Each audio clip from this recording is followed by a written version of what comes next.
کسی میں یہ قلم اٹھانے کی سکت نہیں ہے کہ is this a legitimate language to apply in the public sphere or not.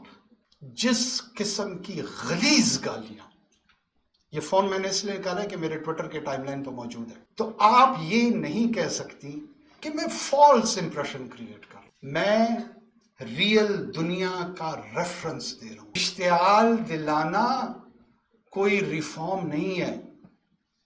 ہاں ہمارے پاس ہیں بندوقیں اداروں کے پاس، لا انفورسمنٹ کے پاس، سوشل آرڈر قائم کرنا ان کی ذمہ داری ہے۔ مخبری بھی کلچرلی برا سمجھا جاتا ہے نا، اس کو کوئی اچھی چیز نہیں سمجھی جاتی اس کو۔ In order to provide information to your state authorities in any country if you reside is considered a noble thing. ہمارے یہاں اس کو مخبر بنا دیا۔ آپ نے دیکھا ہوگا یورپینز میں کئی فلموں میں اگر خود کوئی نہیں گیا، بوڑھی سی خاتون ہوگی 80-85 سال کی، وہ کھڑکی سے جو ہے نا پردہ اٹھا کے دیکھتی ہے، سامنے کوئی لڑ رہا ہوتا ہے تو وہ لڑکڑاتے ہوئے فون اٹھاتی ہے، پولیس کو بتاتی ہے کہ میرے گھر کے سامنے کوئی لڑ رہا ہے۔ یہ مخبر ہے نا، خبر دے رہی ہے۔ اس کو ڈسپیرج کیا جاتا ہے، حقیر جانا جاتا ہے۔ یہ بڑے طریقے سے یہ کام یہ کر رہے ہیں۔ اگر آپ بلوچستان میں کوئی سسپیشن آف ٹیررزم پہ گرفتار ہوتا ہے نا تو کہتے ہیں جی اس کو لاپتہ کر دیا، اس کو پتہ ہی نہیں ہے، پھر لاپتہ بازیاب ہو جاتا ہے، ایک دفعہ لاپتہ ہو جاتا ہے پھر بازیاب ہو جاتا ہے۔ اور جب یہ بی ایل اے اور کسی کو اغوا کرتے ہیں، کہتے ہیں جی قومی لشکر نے اس کو گرفتار کر لیا، پھر قومی لشکر نے اس کو گرفتار کر لیا، پھر اس کی عدالت لگائی گئی اور اس کو بلوچ قومی جنگی جرائم میں ملوث پایا گیا اور اس کو موت کی سزا سنا دی گئی اور اس کی سمری ایگزیکیوشن کر دی۔ اب this is all acceptable to this so called critical thinkers, liberals, and I don't know how to name them. کسی میں یہ قلم اٹھانے کی سکت نہیں ہے کہ is this a legitimate language to apply in the public sphere or not. آپ جائیں نا یو کے میں آئرش انسرجنسی میں اس طرح کی بات بی بی سی میں کہہ کے دکھائیں۔ ایٹا اسپینش کیٹالونیا میں سپریٹزم کی وہاں پہ تحریک چل رہی ہے، وہاں پہ ذرا اسپینش اتھارٹیز میں تو کر کے دکھائیں۔ کہتے ہیں جی نان اسٹیٹ ایکٹرز کو ریاست بھی تو استعمال کرتی ہے۔ یہ بھی میں چلے آج آپ کے سامنے پڑھتے نہیں ہے نا، ہمارا مسئلہ یہ ہے۔ سر ایک آرگنائزیشن تھی گیل، آپ فیکلٹی سے سر؟ گیل GAL، اور بیس کنٹری جو فرانس اور اسپین کے بیچ کا علاقہ 1979 سے لے کر 1985 تک گیل یہی ڈیتھ اسکواڈ تھی اسپینش اتھارٹیز کی۔ ان کا کام صرف اور صرف ایک تھا کہ فرینچ بیسک اور اسپینش بیسک میں جدھر ایٹا کے لوگ نظر آئیں ان کو مار دو۔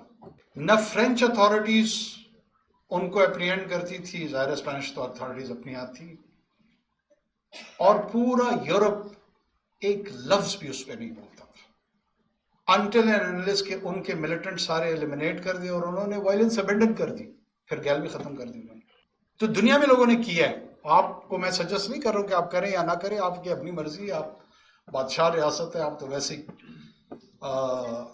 ہر ملیٹنٹ ہمارا خالہ زاد ہے اور مامو زاد ہے اور چچا ساد ہے، ہمیں ویسے ان سے بڑا پیار ہے، کرتے ہیں۔ دیکھیں we have a checked history, civil military relations imbalance.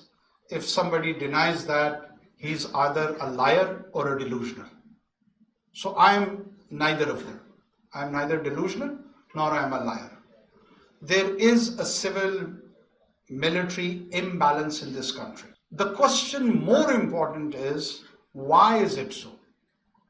Why do we need to inquire and understand that this imbalance, and which by the way is in favor of military, it's not in the favor of civilian arrangement. So why is it so? The issue is, in my humble opinion, and I'm quite open to criticism, and I can be wrong on that, but this is what I genuinely believe in. For last 7 decades, it's not the issue of post 2022. the civil-military relations has a history of 7 decades. There is 4 time interventions. We have taken over the government forcefully.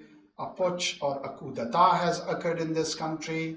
And then there is a quasi-indirect management of control accused towards those institutions. And that's how your governance is going ahead. My own experience, observation, and reading has brought me to this conclusion that by design or by default, the one institution is organized, disciplined, well-groomed, as compared to the contesting institutions, which are the civilian institutions. They are less disciplined, they are less organized, be it your civil bureaucracy, be it your political parties, be it your business associations. These are the civil entities. And these entities, when they are less organized, from time to time, they aspire to lead.